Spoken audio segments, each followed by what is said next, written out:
Ar ziņām pasaulē Latvijā Latgalē Radio Alise Plus studijā Juris Saukāns. Valsts drošības dienests aicina Latvijas iedzīvotājus gaidāmajās Lieldienu brīvdienās neceļot uz Krieviju vai Baltkrieviju un atgādina par augstajiem izlūkošanas un vervēšanas riskiem šo valstu teritorijā. Šo valstu specdienesti mēģina izmantot jebkuru veidu, lai iegūtu izlūku informāciju par NATO un Eiropas Savienības dalību valstīm, tajā skaitā Latviju. Valsts drošības dienests brīdina, ka abu minēto valstu specdienestu darbinieki var izmantot draudus, šantāžu un citas prettiesiskas metodes, lai piespiestu ar tiem sadarboties.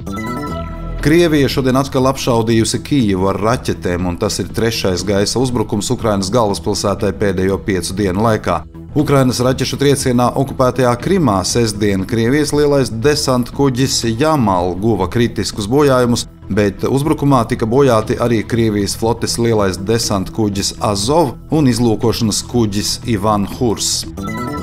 Francija paaugstinājusi terorisma trauksmes līmeni līdz visaugstākajam, par to vakar paziņoja Francijas premjerministrs Gabriels Attāls. Lēmums pieņemts pēc tam, kad atbildību par uzbrukumu Maskavā uzņēmās teroristu grupējums Islāma valsts. Piektdien koncertzālē Krokus City Hall Piemaskavas pilsētā Krasnogorskā bruņoti uzbrucēji atklāja uguni, bet nākamajā dienā Krievijas izmeklēšanas komiteja apstiprināja 137 cilvēku nāvi.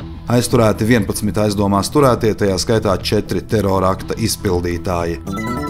Latgalē šodien godina deportāciju un komunistiskā genocīda upurus, pieminot 1949. gada traģiskos notikumus, kad 42,125 Latvijas iedzīvotāji tika izsūtīti mūža nometinājumā uz Sibīriju.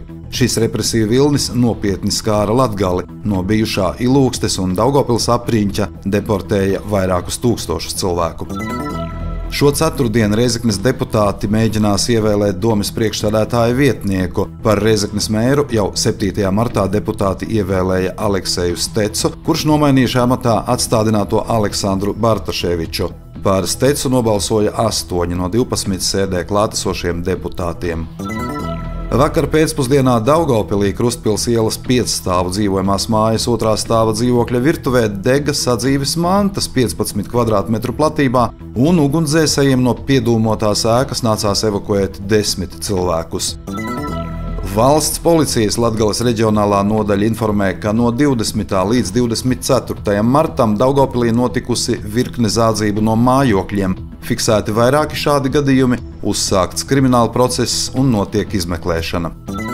Vakar daugavpiliete Anastasija Samoilova pārī ar Tīnu Graudiņu Brazīlijas pilsētā Resifī izcīnīja pārliecinošu uzvaru 2 setos, fināla spēlē pret Kanādas duetu un ieguva zelta medaļas, kā arī 800 olimpiskā ranga punktus.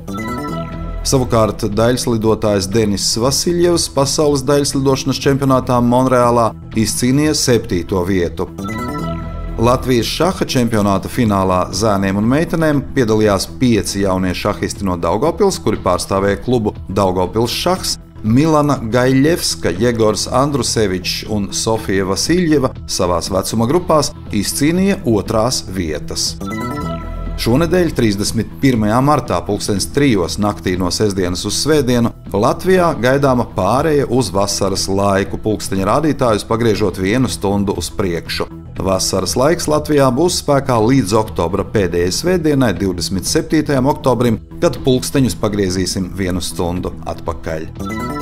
Studijā bija Juris Saukāns. Par ziņu raidījumu Ziņas bez robežām pasaulē Latvijā Latgalē saturu atbildsijā Alise Plus projektu finansē Mediju atbalsta fonds no Latvijas valsts budžeta līdzekļiem.